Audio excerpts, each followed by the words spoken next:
J'ai pris note de 3-4 versets qui concernent le sujet, et on va voir un peu ce que Dieu dit. Hein, puisque Dieu a le meilleur des hadiths, la meilleure des paroles, et dit aux croyantes de retenir un peu de leur regard, de préserver leur partie intime, de ne laisser voir de leur parure que ce qui apparaît, qu'elles se fassent de leur voile un écran sur leur gorge, qu'elles ne découvrent leur parure qu'à leur mari, leur propre père ou le père de leur mari, et le verset continue. D'accord ? Nous, ce qui nous intéresse, c'est le mot voile. Je vais essayer de vous le lire en arabe.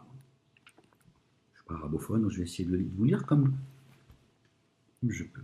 Wal yadribna bi khumurihinna. Voilà, c'est là où vous voulez qu'on s'arrête. Al khimar. Donc c'est pas le mot hijab déjà.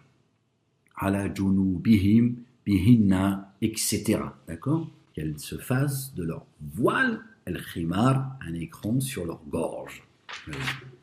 D'accord ? Donc on voit bien que c'est le mot bi khumurihinna. Juste pour vous dire que le mot hijab, qui selon eux veut dire le voile qu'elles ont sur la tête, c'est pas le mot hijab qui est marqué. Le verset 59 du chapitre 33, qu'est-ce qu'il dit ? Ô prophète, dis à tes épouses, à tes filles, aux femmes des croyants, de rapprocher un pan de leur voile, de leur visage. Cela est plus amène de les faire reconnaître. Et alors évitez ainsi d'être opportuné. Dieu est infiniment absoluteur et miséricordieux. Yudnina alayhinna min jalabi bihinna. Là encore, on n'a pas le mot hijab. Bon, voilà, on n'a pas le mot hijab. Pourtant, la traduction, c'est le voile. Ô prophète, dis à tes épouses, à tes filles, aux femmes des croyants de rapprocher un pan de leur voile. Jalabi bihinna. D'accord ? C'est pas le mot hijab déjà. D'accord ? C'est un autre mot. Moi, j'entends jalabi bihinna, la jalaba, libas. Voilà. Cela est plus amène de les. C'est l'invisible en réalité, mais je reste dans la pensée musulmaniste, évidemment. Quand on parle du prophète, on parle de l'invisible. Mais bon, cela est plus amène de les faire reconnaître. Et alors éviter ainsi d'être importuné. Dieu est infiniment absoluteur et miséricordieux. On a déjà deux traductions qui parlent du voile, et les mots, le mot n'est pas hijab. Moi, je ne suis pas arabophone, donc j'essaye simplement de vous donner.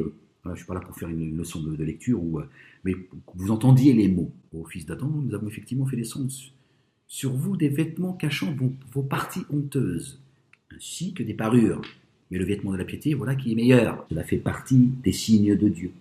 Peut-être se souviendront-ils. Il ne fait pas du tout allusion au voile, là. Mais il y fait, dans le verset, mais il fait allusion au voile indirectement. Celle qui pense que quand elle a un voile sur la tête, elle devient pieuse, je lui dis, non, le vêtement de la piété, il est au-dessus de tout. Au-dessus de tous les vêtements que vous portez selon vos écoles, vos livres et vos mosquées de merde. Le vêtement de la piété, et voilà qui est meilleur. Il s'adresse à ces femmes qui portent le voile aujourd'hui, ou d'autres qui ont des habits de piété, la barbe, la djellaba, etc. Le vêtement de la piété est meilleur, D'accord ? Voilà ce que j'attends de nous. Et regardez ce que Dieu dit quand il parle de l'invisible. Regardez, quand tu lis le Coran, nous plaçons entre toi et ceux qui ne croient pas à l'autre monde un écran invisible. Et regardez le mot que Dieu emploie. Depuis tout à l'heure, le mot hijab n'a pas été employé. Il n'a pas été employé. D'accord ? Regardez comment Dieu dit les choses. وَإِذَا قَرَأْتَ الْقُرْآنَ جَعَلْنَا بَيْنَكَ وَبَيْنَ الَّذِينَ لَا يُؤْمِنُونَ بِالْآخِرَةِ حِجَابًا مَسْطُورًا. Hijaban. C'est un voile invisible. Et Dieu, là, emploie le mot hijab. Il emploie le mot hijab. Ce n'est pas les mots qu'il a employés tout à l'heure, dans les versets qu'on a vus. Vous voyez ? Quand même très étonnant que Dieu parle du voile invisible, le qualifiant de hijab, c'est ce qu'il dit. Hein. Hijaban mastoura. Un voile invisible. Et c'est le mot hijab qui est employé. Donc est-ce que Dieu met un voile en tissu que ces voilés ont sur la tête entre ceux qui ne croient pas à l'autre monde et celui qui lit le Coran? Ça n'a pas de sens. Pourtant Dieu parle bien de hijab. Vous voyez ? Mais si ces mosquées de Juda là, d'accord, ils étaient bien plus préoccupés par ce que Dieu dit, et s'ils méditaient le livre, ils étudiaient le livre, on n'en serait pas là aujourd'hui. Moi, ce qui m'intéresse, c'est vos motivations. Parce que je voulais commencer par ça, pour tout dire. Pourquoi vous portez le voile? Alors, le voile que je porte, c'est le fruit d'un cheminement spirituel, c'est une démarche religieuse, c'est un respect pour Dieu. Donc j'en profite pour dire que ce n'est pas un signe de soumission. Vous savez, moi, je suis issue d'une fratrie de 4 sœurs, donc j'ai pas de frère. J'ai jamais eu de discussion avec mon père. C'est là où c'est compliqué pour elle, et je l'ai souvent pour ceux qui me suivent depuis ces dernières années. Ça fait plusieurs années que je dis, posez la question à ces femmes qui portent le voile, d'accord, et dites-leur pourquoi vous portez le voile. Elles n'ont aucune réponse. Elles n'ont aucune réponse. Et vous voyez, elle commence à se justifier que le voile, elle ne le met pas sous pression de son frère. D'abord, elle n'a pas de frère apparemment. Son frère, son père, tout ce que vous voulez. D'accord, voilà. Elle ne sait pas pourquoi elle le porte sur le plan spirituel. Là, c'est sociétal. Sa réponse est sociétale. Pascal Praud nous pose la question, pourquoi portez-vous le voile? Il attend une réponse de la relation qu'elle a avec Dieu. Elle revient sur ce que les médias ont dit depuis 20 ans, dont la Elisabeth Lévy, qui ont effectivement chargé ces femmes qui portent le voile, que j'ai toujours défendu, que je défends jusqu'à aujourd'hui en réalité. Voilà, sauf qu'aujourd'hui, je leur dis ce qui m'a été inspiré. Quand je dois être du côté de la femme voilée. D'abord, je suis pas un violent, je n'ai pas envie qu'on impose les choses aux gens, mais qu'on puisse au moins dire les choses. Mais alhamdoulilah, toutes les questions qu'Ahmadi pose, d'accord, elles commencent à être posées sur les plateaux télé. D'accord. Même Elisabeth Lévy, elle travaille pour Dieu, mais elle s'en rend pas compte. Elle a aussi des mythes que la voilée. Concernant le voile, il n'est pas intervenu dans ce choix qui était le mien. On fout ça. Qui c'est qui a intervenu? Tu l'as sur la tête. Tu l'as sur la tête. Pourquoi est-ce que tu l'as sur la tête? Voilà ce qui nous intéresse. Pas de te justifier que c'est pas ton grand frère, c'est pas ton père, etc. Tu es aliéné, que tu le veuilles ou non. Toute femme qui porte le voile, elle est aliénée, qu'elle le veuille ou non. Ma mère porte le voile, mes 3 sœurs portent le voile. Donc moi aussi, il a fallu que je fasse un travail sur moi, que j'accepte qu'on se fait baiser la gueule. Voilà. Vous avez fait de ma mère et de nos sœurs, que Dieu les guide sur le chemin de la rectitude. D'accord? Des associatrices, avec votre sunna de merde. C'est ça la réalité. Donc pourquoi est-ce que vous le portez? On veut savoir. Vous êtes aliéné. D'accord? Si c'est pas ton grand frère, ton père et qui tu veux, c'est tes mosquées, tes savants, tes prédicateurs, etc. Et tout ce poison vient de chez André Azoulay depuis le Maroc. D'accord? L'Arabie Saoudite, c'est bien gentil, tout le monde a compris ce qu'est l'Arabie Saoudite. Le poison toxique vient du Maroc. C'est la réalité. Donc tu es aliéné, que tu le veuilles ou non. D'accord? C'est pas une prescription divine. Je peux terminer. Alors, on est quand même les principales concernées par le débat. On a été absents pendant plus de 80 débats. Donc je trouve que c'est important quand même que vous ayez la décence de m'écouter. 20 ans que tu es absente, qu'est-ce que tu racontes? Ça fait 1000 ans que tu es absente, toi. Que je puisse terminer mon propos. Donc, je reprends. Donc, je disais que je ne suis pas mariée à l'heure actuelle. Et donc, quand j'entends des discours où on dit que la femme est soumise, je me demande à qui je suis soumise. Mais c'est pas ça ma question. C'est que vous considérez donc que si vous... Voilà. Elle veut expliquer, à qui veut bien entendre, qu'elle n'est soumise à aucun être humain.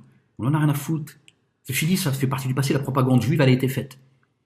Stigmatiser la communauté dite maghrébine et noire par le voile. Ils ont fait de vous des éternelles étrangères. Partout où vous allez, Dieu il dit dans son livre, Al-Qur'an al-Hakim, nous avons prescrit en religion aucune cause de gêne ou d'embarras. Vous faites chier tout le monde avec le voile. Je ne cesse de vous le dire depuis des années. Même sur le plan stratégique, vous êtes pas assez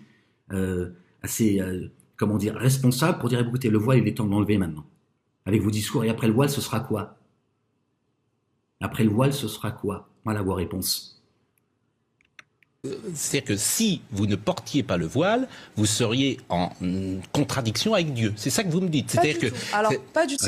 Elle se contredit en fait. C'est pas du tout ce que j'ai dit. Donc ne déforme pas. Il déforme pas. Pascal Praud, je suis le premier à dire ce que je pense de lui. C'est toi qui dis tout et son contraire. Tu le portes pour Dieu et là tu dis non. Faut savoir. Tu vois, elles n'ont pas de réponse. D'accord? Parce que les lois de Dieu ne sont pas en contradiction avec les choses naturelles. Quand ton cœur, il te dit, il t'alerte, c'est qu'il y a un problème. Quand le cœur, ça ne veut pas rentrer dans ta tête, dans ton esprit, et dans ton cœur, surtout, c'est qu'il y a un problème. Ton cœur t'alerte. Il dit, il y a un problème. Il y a un problème. C'est pas naturel. Les lois de Dieu ne sont pas sont en conformité avec ce qu'il a créé. D'accord? Ce qui est naturel est directement lié au hadith de Dieu, à sa parole et à ses lois, à sa sunna.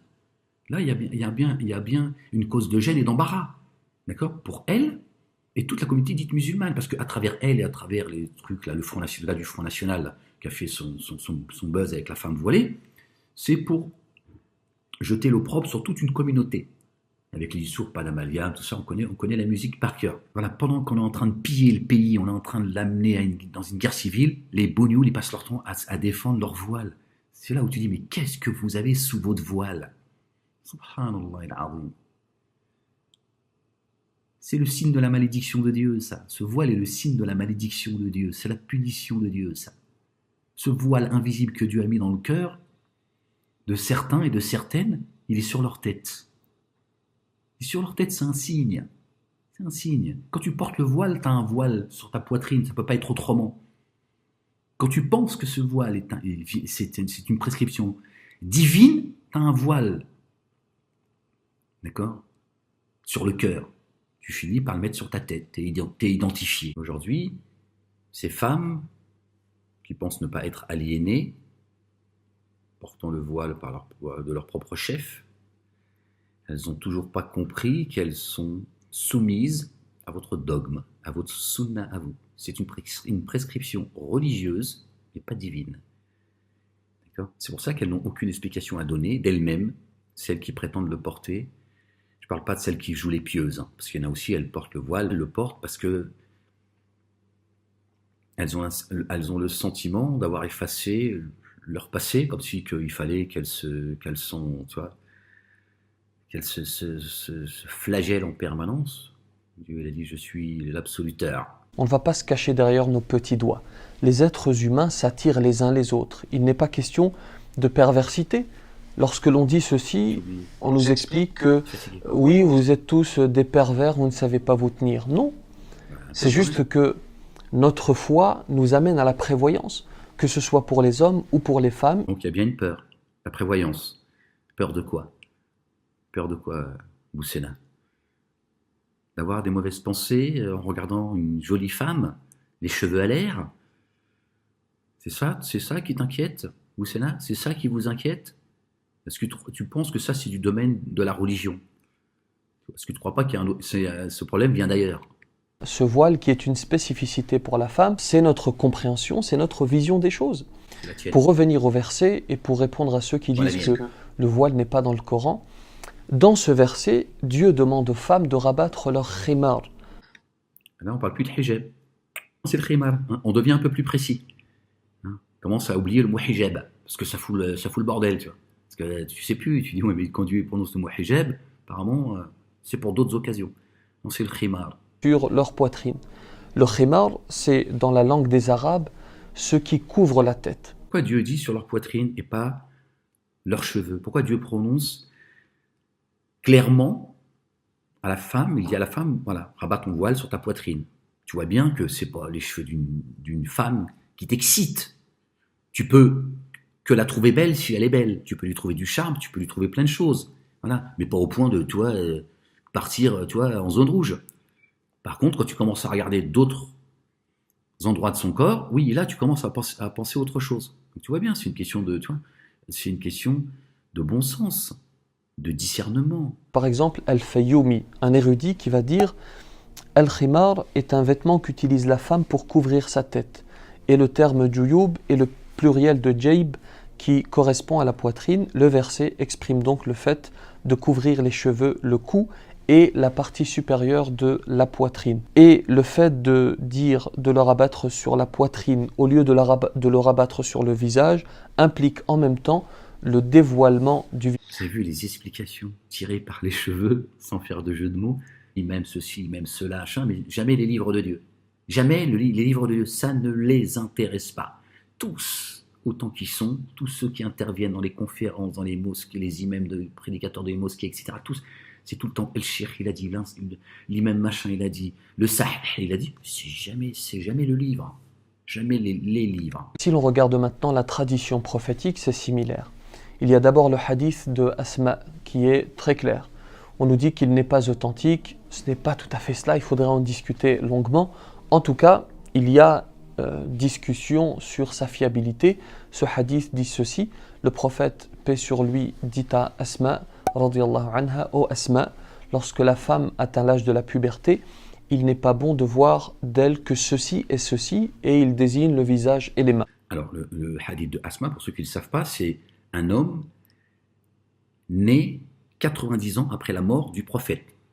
Mahomet le juif, hein, leur prophète qui a foulé cette terre. Il est né 90 ans après. Et c'est le seul qui a ramené un hadith qui n'est pas sahih, da'if, et qui vient appuyer les versets du Coran qu'ils ont cités. C'est toujours le hadith qui confirme le livre, puisque Mohammed est venu pour cela. C'est ça l'escroquerie. Donc il leur fallait bien un hadith. Donc il faut arrêter, d'accord, avec ces histoires de voile qui sont l'outil de ceux qui sont en train de préparer le baragan, ceux qui veulent dominer de par le monde, de ceux qui travaillent pour le grand Israël, qui travaillent pour la venue du Mashiach. Tout ça n'est pas un fantasme.